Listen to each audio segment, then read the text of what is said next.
forever. Catch you up, my mum was adopted in London in the 60s and the journey has led us to here, to Hong Kong. After facing dead ends and non-starters, I finally unpicked the journey and you will never guess where it's taken us and where it ends. So let me fill you in. This whole space down here is where she lived. It's like a big black hole in its history. So this story really, I suppose, is about my mum. My mum was adopted when she was 6 months old. Now everything I'm going to tell you about this is the story as we understand it. My nana and grandpa, a very, very British couple who decided to adopt what we understand as a Chinese baby. That's sort of what we know, or we're not sure of what we know. So this was back in 1962. She was adopted from a Church of England Children's Society house in Box. She was picked up by my nana and grandpa and brought home back to Dorset. Unfortunately, my mum was diagnosed with bone marrow cancer eight years ago now, so back in 2015. Mum's been talking for a few years about she would like to know more about where she's from. She has no interest in meeting anybody else. She is very close with my nana and grandpa, as we are. I think part of that is that she, knew when she was diagnosed with myeloma, bone marrow cancer 8 years ago, that it is incurable. We've known that from the beginning. Had multiple stem cell transplants and lots of chemo and things like this. So I think it was one of those things for my mum that she thought, now's probably the time to try and find out a little bit more. She applied to some different agencies to try and get some information, and I think it was the main adoption register people said to her that they didn't have any information for her and they weren't able to help. And then the next thing she heard, and I mean within a matter of days, she had a phone call, I think it was, from the passport office, and they said, it will take 6 months for us to find your information, but we will get in contact at that point. A total surprise, because mum had looked into what she could find, didn't find anything at all, made her peace with that. Anyway, so yesterday she had a phone call from her caseworker at the passport office, or I think she said she was from the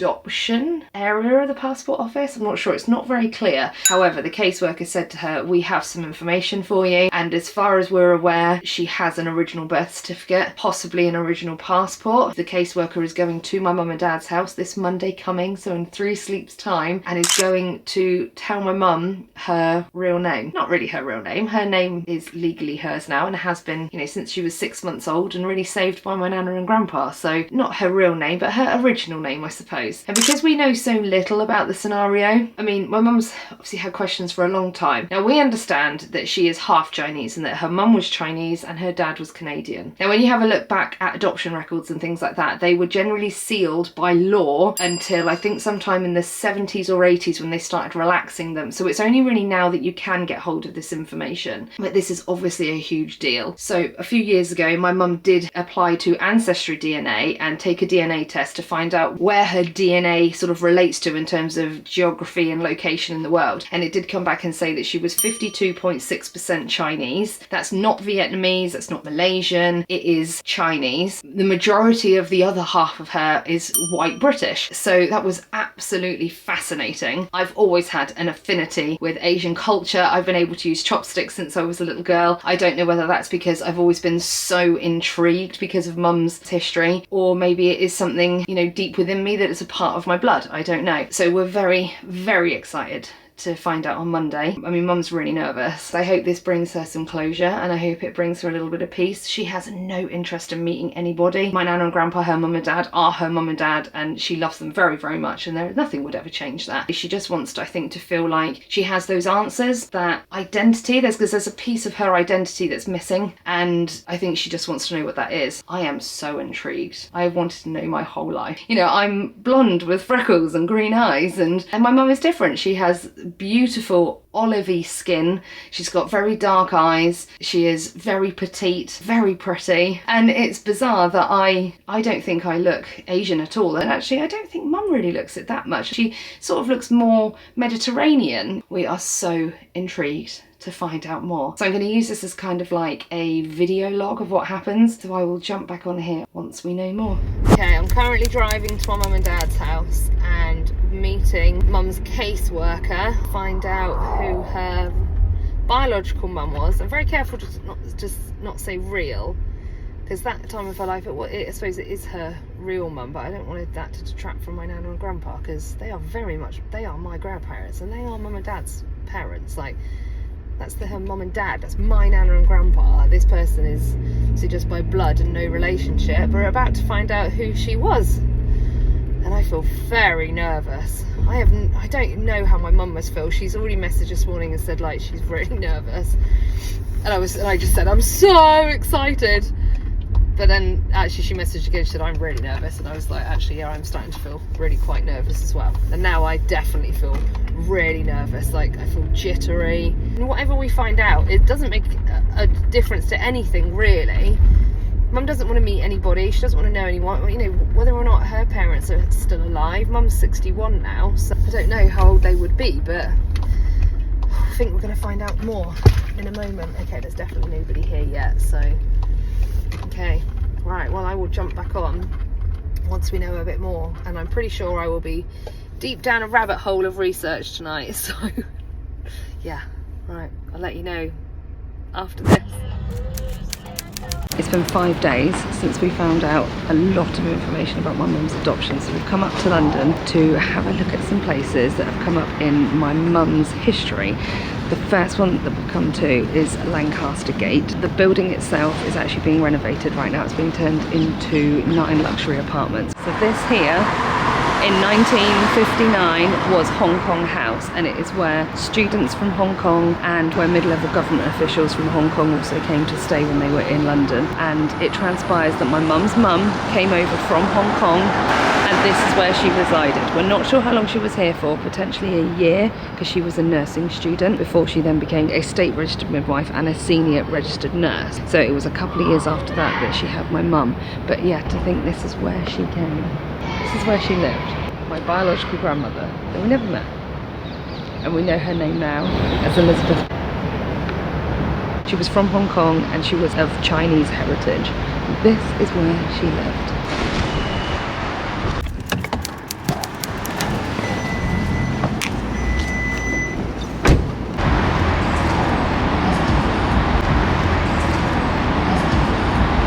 This we now know is where my mum was born. So this is Queen Mary's house now, but it used to be Queen Mary's Maternity Hospital.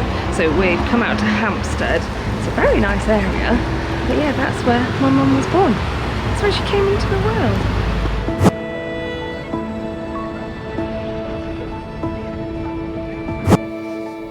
So we are back from London.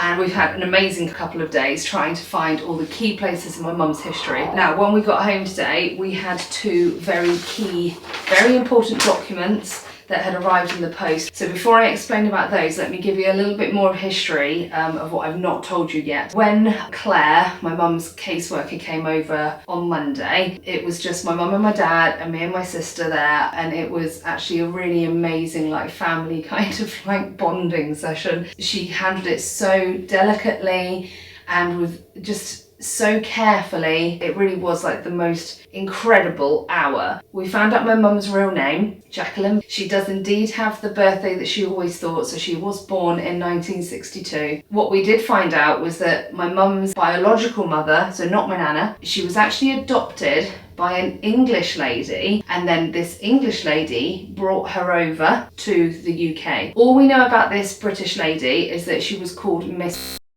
That's all we know. I went onto Ancestry.com, got myself signed up onto a full membership so I could access everything, and the level of information they have on there is absolutely insane. If you've not been on it before and you're interested in ancestry, your history, where you come from, where your grandparents come from, your lineage, then check it out because it is an incredible source of information. What I did find on there was an inbound passenger list to London from Hong Kong of a P&O ship, ironically for me, a P&O ship had come from Hong Kong to London in 1959. We're still waiting to receive documents from the Church of England Children's Society. We're also waiting on information from the archives of Royal College of Nursing. Perhaps there we will find a photo. At this point in time, that's all we really want to see. It's definitely my mum's biggest want, is she would just like to see a photo and have a photo of who her mother was, but it was almost easier when we thought that she had passed away. And now I don't know how my mum feels about that, and I don't know how I feel about that either. I don't know where this journey's going to take us, to be fair. It's very exciting, but then when something big happens, it feels very big. It feels really big. So I don't know where this is going to lead us at this point. It is 4:30 p.m. It is the 29th of April 2024, so it's a little while since I have updated you. Today the reason for an update is we've just had the second meeting with the adoption agency, and this time she brought all of Mum's the Church of England Children's Society documents, and we learned quite a lot more, and I feel really emotional about it. Like, really emotional. It was like the most, like, for Mum, it went the most wonderful way it possibly could, but it's just so desperately sad.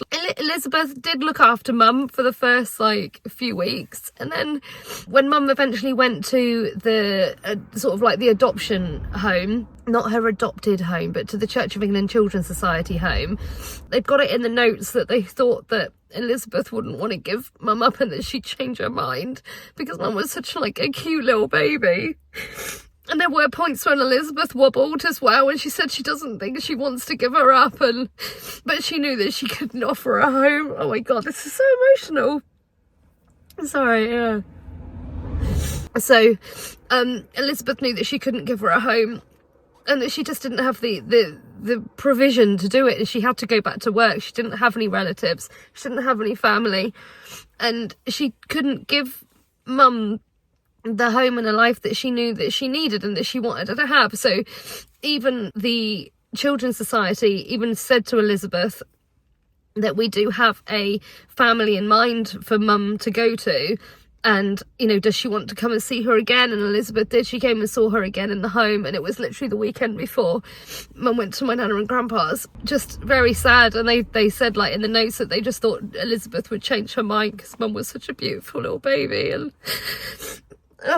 And then Elizabeth wrote 3, 4, 5 times over the next few years asking for a photo of Mum and update how she's doing. And then in 1978, on exactly Mum's 16th birthday, Elizabeth wrote to the Church of England Children's Society and said, I know she's now 16, and she was put up for adoption here, gave some information and said that, you know, I have since married, we now have her married name, and her and her husband, wrote for contact, and the Church of England said for data protection or, you know, that sort of thing. I don't think it was called that back in the 70s, but they couldn't give the information. They suggested that she goes to a solicitor, and it names the solicitor, which is a recognised Church of England Children's Society solicitor. So I am going to give them a call and see if we can trace her or anything. But just so emotional. That poor woman, like, never forgot about her on her 16th birthday, like, and tried. And I think Mum is going to want to try and contact her now and at least give her a photo, because obviously Elizabeth was desperate for a photo of Mum and just wanted an update and never got one. So I think that's what we're going to do. God, I just felt so emotional. We have an address as well of where she lived in 1978 because Elizabeth put it on the letter. This is where I'm now living. This is my married name. I did get married. I've never had any more children. She's never forgotten about her. Oh, you just can't imagine what someone's going through, can you? Like, how desperately sad and upsetting and how hard that must have been.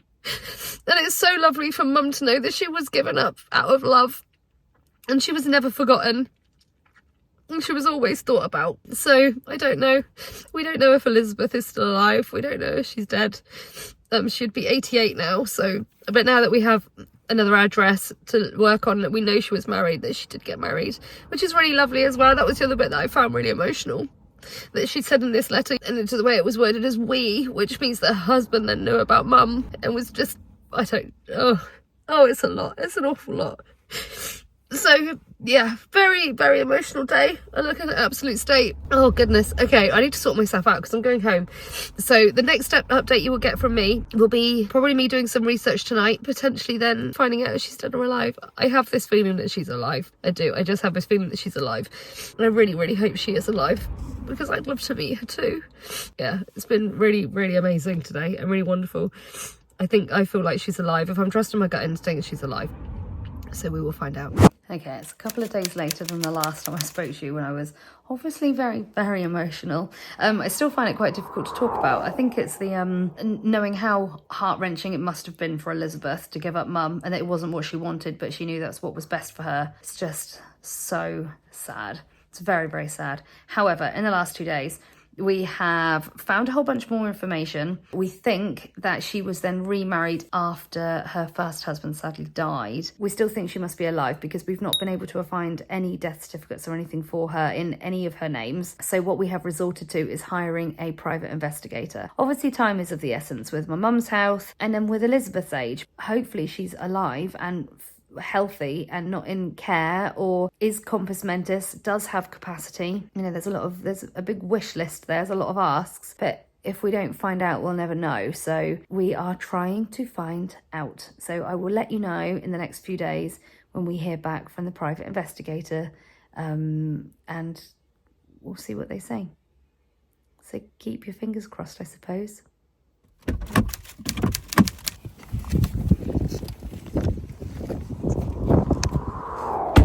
The PI report arrived on the 4th of May at last, and we had an address for Elizabeth. So after 2 days of deliberating, Mum and Dad typed up a letter and me and the boys posted it for them, and then began an agonising wait. Okay, so it's been a little while since I updated you in our ancestry journey and what's been going on. So it's now September. I'll explain what's been happening since then. So we did wait. So the letter was posted on the 6th of May. We did wait every day, and my mum and dad went away for a few days. Me and my sister took it in turns to go into the house. So when they sent the letter, they sent it with a stamped addressed envelope inside. So every day my sister and I were going into mum and dad's house checking the post, because we knew that, well, if there's a letter from Elizabeth, then we would recognise it because it would be in the stamped addressed envelope. And we kept checking every day for a week. And then mum and dad were supposed to come home, and mum had had food poisoning, so they'd had to stay out there for another couple of days. I was at work and I'd been in a 6-hour-long compliance audit meeting. Next thing I know, my sister and one of the other women that we work with at my office door, and they were both at the door going, and I was like, what? And they were like, can we come in? And I was like, yeah, I've just finished, like, come in. And I mean, I had literally just got off on Zoom. So I think when they'd got to the door, I was saying goodbye. And by the time I understood what they were saying through the door, I had said goodbye to the compliance man. So that's how, like, close the timing was. And I was like, what? And they came in. My sister, was like, they've heard! Like, and we joke because my sister's the ice queen. She never cries. So we've called her the ice queen for years. She had tears in her eyes. Kira, the woman we work with as well, was like, oh my God, you could see the emotion on her face too. And I was like, what? And she was like, Mum and Dad are on FaceTime. They've had an email. I was just like an emotional wreck. Oh my God, every time, like, you just can't talk about it without not crying. I was an emotional wreck. Mum and Dad were on FaceTime. So they had an email from Elizabeth's stepson who said that we're so sorry about the wait. And he said in his email that Elizabeth had just cried her eyes out and just said it was a dream come true and that she'd waited her whole life for this to happen. No, here I go again. And waited a whole life for this to happen. And they said that we would love to come down and see you, like, or mum and dad can go up to them or what, you know, whatever. And the bit that really shocked me about the email, I think, is one, how pleased Elizabeth was, like over the moon, how happy she was. It meant then that we knew we were going to see her, we were going to get not just a photo of her, but we were going to meet her. And like, mum wasn't sure if she wanted to meet her, I think because mum was nervous. Mum has been so worried about hurting my nan and grandpa, and all she'd really wanted was a photograph. And then all of a sudden it was like, oh my goodness, all her years of being adopted and feeling like she looked different, even though she's always had a family and never felt different about her family at all. She's always felt she looked different. And for mum, she just wanted to know her history, her background, and but to kind of fulfill that identity of not knowing exactly where she was from. And I think being adopted does make you feel very different and maybe out of place slightly, even if you do feel like you completely belong with where you are. I know mum always assumed that she'd been rejected and that she'd not been wanted. And all of a sudden, you know, we're gradually finding out that, oh, she really was wanted. That wasn't the situation. And then you still ask yourself the questions of, well, maybe I'm not wanted now. Maybe life has changed. And actually, now we're being told that this is a dream come true for Elizabeth, and it is something that she's hoped her entire life would happen and never dreamed that it would. And then she's already sat there and, in this one email saying that this has made her life complete and that she wants to meet us. And there was no question of like, oh, well, that's really wonderful, but what happens now? And there was no awkwardness. There was no it was like, well, of course we're going to meet. Mum and Elizabeth began texting, which I just think is the cutest thing ever.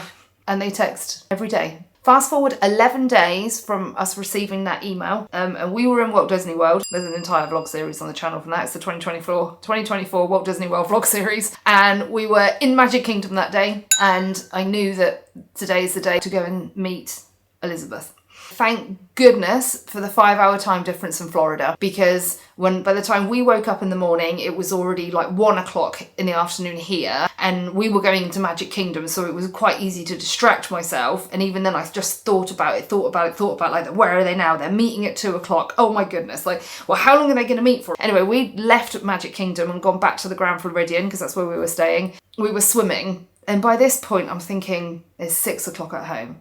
Are they really still with her? Are they really still like meeting her for like 4 hours? Anyway, my sister then texted me and was like, have you spoken to Mum and Dad yet? And I was like, no, have you? And I was like, I can't get hold of them. Like, have you? And I tried really hard not to obviously call Mum and Dad. I didn't want to interrupt them, but I had texted a couple of times and I'd not heard anything back. And on this one day, then my sister was like, no, I FaceTimed and they've been trying to FaceTime you for like an hour and a half. And I was like, what? I was like freaking out. Anyway, I then said to my sister, can you please call Mum and Dad and get them to try and like WhatsApp call me, which I didn't even know they knew how to do. I was like, you're gonna have to talk them through how to do it. So then finally I spoke to my mum and dad. They were telling me all about it. So they met and it was wonderful and lovely, and Mum said she didn't look at her and think, oh my goodness, you're my mother, I can see it. But she said it was really nice and very weird, and they were both very, very overwhelmed, but so happy. Then we had to wait until we got home from Florida to be able to go and meet her myself. So we then arranged a date a few days after we'd come home from Florida, and my mum and dad and my sister and I drove up, met them ourselves. So when we arrived, Mum and Dad and Steph and I got in there, we sat us down, and I was so nervous. And obviously, you're watching this, I have a YouTube channel. I'm not afraid of speaking. I'm not usually lost for words, but I was really nervous and my mind just kept going blank. This is before like we'd even met her. We were sat in the coffee shop and my mind just kept going blank, and I was like, I don't know what to say. I don't know what to do. What should I say? What shouldn't I say? What if it's really awkward? Do I fill a silence? Anyway, the next thing we know then, I had my back to the entrance and Mum said, oh, she's here. And I turned around and this I don't know how to explain it. The cutest, tiniest Chinese woman came in with her stick. She came in and I stood up and like gave her a big hug and just said like, oh, like, hello, like, I'm Sam. And I was like, oh, what the water? Like, and then we sort of sat there and I just didn't know what to say. It was completely unlike me, and I was like, what do I say to an 88-year-old woman? I have stalked you for the last 6 months. I know so much about you. Now you're a real person. I still want to know absolutely everything. There's like a lifetime to catch up on. That first meeting, Elizabeth had saved all these photos from Mum as a baby up until Mum had then gone to my Nana and Grandpa's, and Mum had never seen any photos from before she'd gone to my Nana and Grandpa's, so the first 10 months of her life were a complete mystery, and now we have all these just precious photos. And we went out for lunch and it was just so lovely. It was so nice being able to sit next to Elizabeth and hearing about Elizabeth's life, hearing it from the person's mouth of who I'd been stalking the hell out of for 6 months was beyond incredible. I don't even really know how to put it into words. I really don't know how to put it into words. Elizabeth and I message a few times a week. We try and see each other. We all try and see each other sort of once a month. A big thing for Mum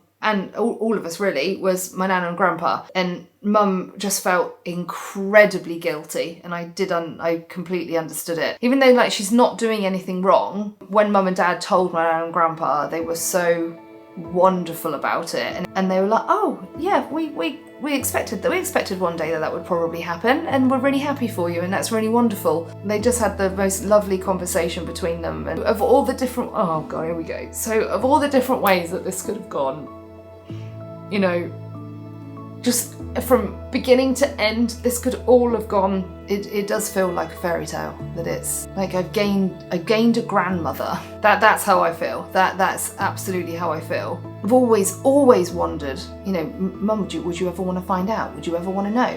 Who is this woman? What series of events led her to having a baby that she then had to give up, or felt like she had to give up, or wanted to give up, whatever the situation would have been. And now I've met her, and I get to have a relationship with her, and I get to see her, and I get to speak to her, and I get to ask her about her history and her life in Hong Kong, and when she came over here, and you know, meeting my mum's father and her whole life. There's a whole lifetime of stories. And like she said to me the other day, I'm so glad you've taken such an interest, because I was asking her all about Hong Kong and living through the Japanese occupation, and herself being abandoned at a hospital when she was a baby, and then being adopted herself. Like, she's lived the most fascinating life, and she's just the cutest. Then it just feels like you get to gain another relationship in my life. You can't have too much love in your life. So this has been incredible. I don't really know how to round this vlog off, because this vlog has been all about finding out about your history, or it started about finding out about my mum's history, my mum's identity, where she came from. A photo would have been nice. And it's ending with finding long lost family, finding somebody that we never thought we would know, finding somebody that we are creating a wonderful relationship with, who just like means the world to us. So I don't really know how to end it. What I can tell you is my sister and I are going to Hong Kong in March 2025, just the two of us. Of course we'll be vlogging it. We know which hospital it was that Elizabeth was abandoned at, and we know where she lived and where she grew up, and what her adopted mother did for a living, and where she worked, and we're gonna go and see it with our own eyes. And I cannot tell you how much I'm looking forward to it. So yes, of course we're vlogging it. What you've got coming up is Hong Kong vlogs, Hong Kong Disney. Obviously we're going to do Hong Kong Disney vlogs too. I would say the greatest privilege of my life was becoming a mum and having my boys, and wrapped right up in that was meeting Carl, becoming his wife. That is my greatest privilege. But my second greatest privilege has been finding Elizabeth. 100%. Watching her life unfold through my research has been such an honour, and we will make the most out of the time we all have left. Thank you for tuning in to this emotional, incredible journey that we've been on. Please let me know below what you think, and that we continue to be on together now. So thank you, and I'll see you soon. Bye. Best day of my life. Yeah.